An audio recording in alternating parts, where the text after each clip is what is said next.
Any questions? Mr. President. The Leader of the Opposition. Mr. President, my question without notice is to the Leader of the Government and Vice President of the Executive Council, representing the Premier. Does the Baird Government endorse the Federal Government's $16,000 tax cut for people earning an annual salary of $1 million, while at the same time continuing to cut billions in funding from health and education? Oh, you should have just watched Malcolm get that to the boundary. Mr. President, I didn't think they'd ask Bill said sorry. I didn't think they would go anywhere near it. Mr. President, he asked a question on the federal budget when we're here in the New South Wales Parliament.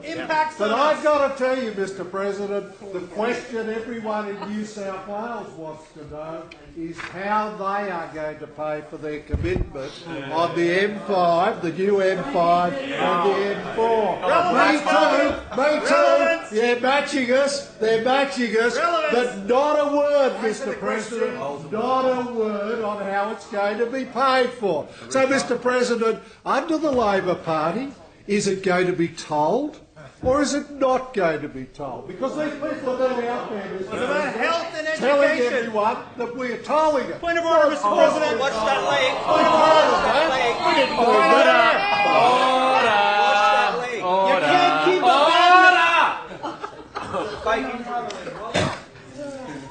I won't ask the honourable member to resume his seat.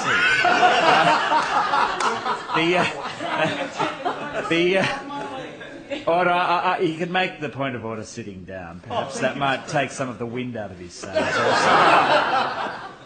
The Deputy Leader of the Opposition on a point of order. My point of order goes to relevance. The question was about cuts to health and education.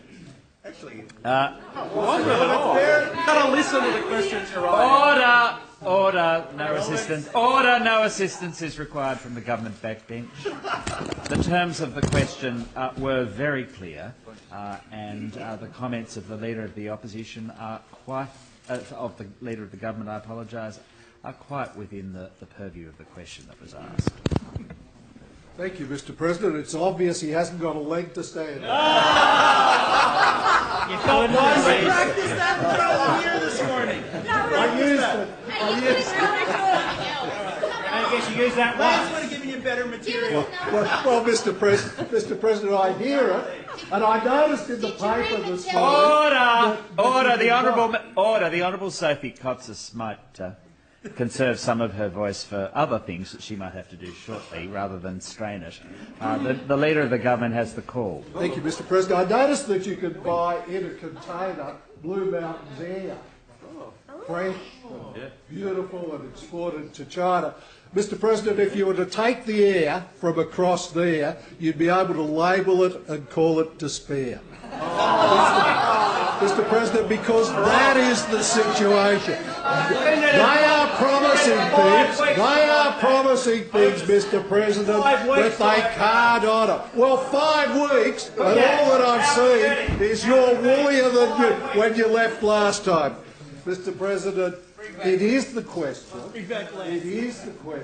on taxes and charges that needs to be answered. How is the Labor Party going to pay for their promises? Because, Mr. President, they are wandering around this city saying, "Me too."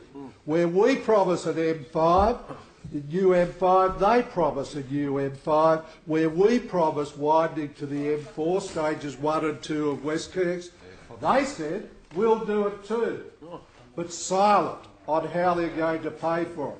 They're willing to remind the people that we're putting a toll on. They didn't have to do that. We'd already told people we were going to toll it. But what they're quiet on, what they're silent on, is how they're going to pay for it. If they're not going to put a toll on, what cuts are they going to make to hospitals? What cuts are they going to make to police? I challenge you to rule out a toll. I challenge you to rule out a toll. There's the challenge. There's the question. I'm looking for the answer, Mr. President. Mr. President.